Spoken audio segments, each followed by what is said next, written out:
ঝুলন পূর্ণিমা, ঝুলন যাত্রা বা হিন্দোলা হলো একটি হিন্দু ঝুলন উৎসব, যা হিন্দু দেবতা কৃষ্ণ এবং দেবী রাধাকে উৎসর্গ করা হয়। এটি হিন্দু বৈষ্ণব সম্প্রদায়ের দ্বারা জনপ্রিয়ভাবে শ্রাবণ মাসে মানে জুলাই আগস্ট মাসে পালিত হয়, যা ভারতে বর্ষা মৌসুমের অধীনে পড়ে, যখন আবহাওয়া গরম, আর্দ্র এবং সামান্য বাতাস থাকে। রাধাকৃষ্ণের প্রেমকে ডাক দিয়ে যায় বাংলার এই ঐতিহ্যবাহী উৎসব। ঝুলন যাত্রা হলো রাধাকৃষ্ণের প্রেমের উৎসব। রাখি পূর্ণিমার 5 দিন আগে থেকে শুরু হয় ঝুলন যাত্রা। একাদশীর দিন থেকে শ্রাবণী পূর্ণিমা অর্থাৎ রাখি পূর্ণিমা পর্যন্ত এই 5 দিন ধরে পালিত হয় বৈষ্ণব সম্প্রদায়ের কাছে অত্যন্ত জনপ্রিয় উৎসব ঝুলন। দোলযাত্রার পর এই ঝুলনই হলো বৈষ্ণবদের কাছে অন্যতম উৎসব। রাখি পূর্ণিমার মাধ্যমে ঝুলন যাত্রার সমাপ্তি ঘটে। মথুরা, বৃন্দাবনের মতোই বাংলার ঝুলন উৎসবের ঐতিহ্য সুপ্রাচীন। শাস্ত্র মতে ভগবান শ্রীকৃষ্ণ তার ভক্ত অভক্ত নির্বিশেষে সকলকে অনুগ্রহ করবার জন্য গোলকধাম থেকে ভূলোকে এসে লীলা করেন। ঝুলন শব্দের অর্থ দোলনা। এই সময় ভক্তরা রাধাকৃষ্ণকে ফুল দিয়ে সুন্দর করে সাজানো দোলনায় বসিয়ে পুজো করেন। শাস্ত্রে শ্রীকৃষ্ণের মোট 12টি যাত্রার কথা উল্লেখ আছে। এর কয়েকটি গুরুত্বপূর্ণ হলো রথযাত্রা, রাসযাত্রা, দোলযাত্রা, স্নান যাত্রা ও ঝুলন যাত্রা। মনে করা হয় যে বৃন্দাবনে রাধাকৃষ্ণের প্রেমলীলাকে কেন্দ্র করে দাপর যুগে এই ঝুলন উৎসবের সূচনা হয়েছিল।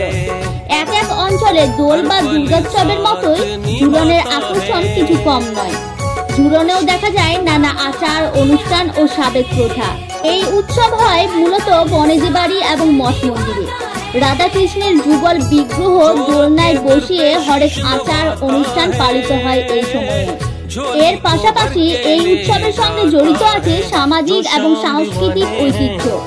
ধর্মীয় আচার অনুষ্ঠানের সঙ্গেই ছোটদের ঝুলন সাজানোর আকর্ষণও কিছু কম নয়। নানা ধরনের মাটির পুতুল, কাঠের দোলনা আর গাছপালা দিয়ে ঝুলন সাজানো হয়ে থাকে। কোথাও কোথাও ঝুলন উপলক্ষে চলে নাম সংকীর্তন। এই সময় প্রতিদিন 25 থেকে 30 রকমের ফলের নৈবেদ্য, লুচি, সুজি নিবেদন করা হয় রাধাকৃষ্ণকে। ঝুলন পূর্ণিমায় রাধাকৃষ্ণের বিগ্রহ দোলনা বা ঝুলনায় স্থাপন করে পূর্ব থেকে পশ্চিম দিকে দোলানো হয়। এখানে প্রতীকী হিসেবে শ্রীকৃষ্ণ হচ্ছেন পরা প্রকৃতি বা পুরুষোত্তম, আর রাধারানী হচ্ছেন অপরা প্রকৃতি বা ভক্ত স্বরূপিণী।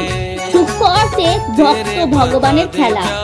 শুধুমাত্র রাধাকৃষ্ণের যুগল বিগ্রহ দোলনায় স্থাপন করে হরেক আচার অনুষ্ঠান উৎসব নয়, এর সঙ্গে জড়িয়ে আছে সামাজিক এবং সাংস্কৃতিক তাৎপর্য।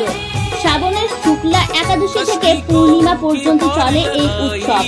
শ্রীকৃষ্ণের দ্বাদশ যাত্রার কথা শাস্ত্রে উল্লেখ আছে, কিন্তু আমরা সবগুলো পালন করি না। কিছু কিছু বিশেষ উল্লেখযোগ্য যাত্রানুষ্ঠান নিয়মিতভাবেই অনুষ্ঠিত হতে দেখা যায়। শাস্ত্রকাররা এসব যাত্রাগুলোকে বিশেষ তাৎপর্যমণ্ডিত ও তত্ত্ব সমৃদ্ধ বলে উল্লেখ করেছেন। অনাদিকাল থেকেই শ্রীকৃষ্ণ বিগ্রহ রূপে মন্দিরে, দেবালয়ে, ভক্তের গৃহে স্থায়ীভাবে পূজিত হয়ে আসছেন। ঐতিহ্যবাহী ঝুলন যাত্রায় শর্তযুক্ত আত্মা অর্থাৎ সাধারণ উচ্চাকাঙ্ক্ষী প্রবেশের অধিকারী নয়। তথাপি আমাদের গুরুবর্গা এই প্রচলন করেছেন। এটি পরমেশ্বর ভগবানের এক প্রকার উপাসনা। রাধাকৃষ্ণ সকল প্রেমের বস্তু। এখন আমরা আসলে লক্ষ্মী নারায়ণের পূজা করছি, রাধাকৃষ্ণের নয়। যেখানে সম্পদ আছে সেখানে ভালোবাসা সীমাবদ্ধ। আমরা রাধাকৃষ্ণের পূজা করার অধিকারী নয়, কারণ আমরা সেই পর্যায়ে পৌঁছাইনি যা সম্পূর্ণ মধুর দ্বীপ। ঝুলন উৎসবে শুধু গোপীদেরই অনুমতি দেওয়া হয়। গোপীদের প্রেমের সর্বোচ্চ স্তর যা কেউ কল্পনাও করতে পারে না। গোপীরা কিভাবে কৃষ্ণের সাথে সম্পূর্ণভাবে সংযুক্ত থাকে তা আমাদের কল্পনার বাইরে।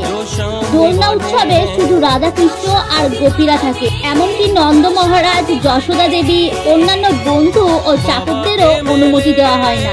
কৃষ্ণলীলায় সখা অর্থাৎ বন্ধু, বর সঙ্গী, চক্ষ রস। বৈকুণ্ঠেও নারায়ণের সঙ্গে বন্ধুত্বের সম্পর্ক আছে, কিন্তু ভয় ও ভয়ের সঙ্গে। বর সহচরদের সাথে এমন কোনো নিষেধাজ্ঞা নেই, এমনকি তারা কৃষ্ণের কাঁধে আরোহণ করে। এই ভক্তি কি? তারা পূজার বস্তুর উপর আরোহণ করে? হ্যাঁ, এটা ভক্তি। তারা বলে, হে কৃষ্ণ, আপনি আমাদের বন্ধু, আমরা আপনার সমান। কিন্তু তোমার কিছু শক্তি আছে, তুমি খুব সুস্থ, তাই তোমার মাটিতে থাকা উচিত এবং আমরা তোমার কাঁধে চড়ে তোমাকে গাছ থেকে ফল দেব। এইভাবে তারা উপরে উপরে উপরে উপরে যায়, একজনের কাঁধে আরোহণ করে করে। এবং কৃষ্ণ মাটিতে দাঁড়িয়ে আছেন। তারা কৃষ্ণের জন্য একটি ফল ছিনিয়ে নেয়, মিষ্টি, তেতো বা টক হোক না কেন তারা স্বাদ নেয়। এটা খুব মিষ্টি, কৃষ্ণকে দাও। এবং পরেরটির কাছে চলে যায়, পরেরটাও স্বাদ নিতে চায়, সেটা সত্যি হোক আর মিথ্যা হোক, আমাকে খেতে দাও। এইভাবে 4-5 জন বন্ধু ফল খেয়ে তারপর কৃষ্ণকে দেন। কে নেবে এত তৃপ্তি নিয়ে? আপনি কিভাবে বুঝতে পারেন যে অতীন্দ্রিয় জগৎ এবং এই ধরনের প্রেম? অথচ এই দোলনার অনুষ্ঠানে সখাদেরও সেখানে যেতে দেওয়া হয় না। এবং নন্দ মহারাজের প্রেম বন্ধুদের চেয়ে কৃষ্ণের প্রতি আরো বেশি স্নেহ, এবং তাদেরও কোনো প্রবেশদ্বার নেই। নরহরি চক্রবর্তীর লেখা একটি বাংলা ধর্মগ্রন্থ ভক্তি রত্নাকারে লেখা আছে যে ব্রজমণ্ডলের 12টি বনের মধ্যে একটি কাম্য বনে ঝুলন যাত্রা করা হয়। দক্ষিণ ভারতের জৈনিক গোস্বামী গোবর্ধনে ভজন পরিবেশন করেন। সেই সময় তিনি শ্রীনিবাস আচার্য ও নরোত্তম ঠাকুরকে রাধাকৃষ্ণের বিনোদনের সমস্ত স্থান দেখিয়েছিলেন। যখন তিনি কাম্যবনে এসেছিলেন তখন তিনি তাদের কদম্ব গাছের সুন্দর বাগান দেখিয়েছিলেন, যেখানে রাধাকৃষ্ণ এবং সমস্ত সখী এবং আস্থাভাজনরা অত্যন্ত আনন্দময় অতীন্দ্রিয় বিনোদনে নিমগ্ন হন। তারা সেখানে বেশ কিছুদিন বিনোদন পরিবেশন করেছেন। বিনোদনের একটি হলো ঝুলন উৎসব। এটি শ্রাবণ মাসে ঘটে। এটি একাদশী অর্থাৎ 11তম চন্দ্রদিন থেকে পূর্ণিমা দিন পর্যন্ত 4 থেকে 5 দিন ধরে শুরু হয়। এখানে তারা শ্রাবণ মাসে ঝুলন উৎসব করেছিলেন। তবে রাধাকুণ্ডে ঝুলন প্রতিদিন গোপীগণ করে থাকেন। রাধাকৃষ্ণের মধ্যাহ্ন বিনোদনের সময় কার্তিক উৎসবে প্রতিদিন আমরা এই ঝুলন উৎসবের কথা মনে করি। একে দোলা খেলা বলে। অর্চন মার্গ অনুসারে আমরা এই পূজা 5 দিন করতে পারি। তাই আমাদের গুরুবর্গা বলেছেন, আপনি সংকীর্তনের মাধ্যমে অনুগ্রহ প্রার্থনা করে অতীন্দ্রিয় রাজ্যে প্রবেশের জন্য এটি করতে পারেন। কিন্তু যতক্ষণ বস্তুগত অহং থাকবে ততক্ষণ কোনো সম্ভাবনা নেই। তবে আমাদের হতাশ হওয়া উচিত নয়।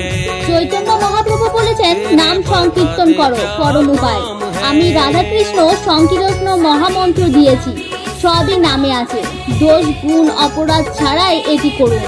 রাধাকৃষ্ণের মন্ত্রের মাধ্যমে ধীরে ধীরে একজন বিধিমার্গ অতিক্রম করে রাগ মার্গে চলে যাবে। হরিনাম করো এবং শুদ্ধ ভক্তদের সহবাস করো এবং তাদের কাছ থেকে শ্রবণ করো। প্রথমে নাম জপ করতে হবে, তারপর যখন আমাদের মন পরিষ্কার হবে তখন অন্তরের রূপ প্রকাশ পাবে। মন্ত্রে আছে রূপ। এই কলিযুগে আপনাকে হরিনামকে প্রাথমিক গুরুত্ব দিতে হবে। আপনি অন্যান্য ভক্তিমূলক ফর্ম করতে পারেন, তবে সরলতার সাথে। আপনার সময় নষ্ট না করে দৃঢ় বিশ্বাসের সাথে হরিনাম করতে যান এবং আপনার জীবন সফল হবে। ভিডিওটি ভালো লাগলে লাইক, কমেন্ট, শেয়ার করে দিও। চলো আজকের মতো টাটা।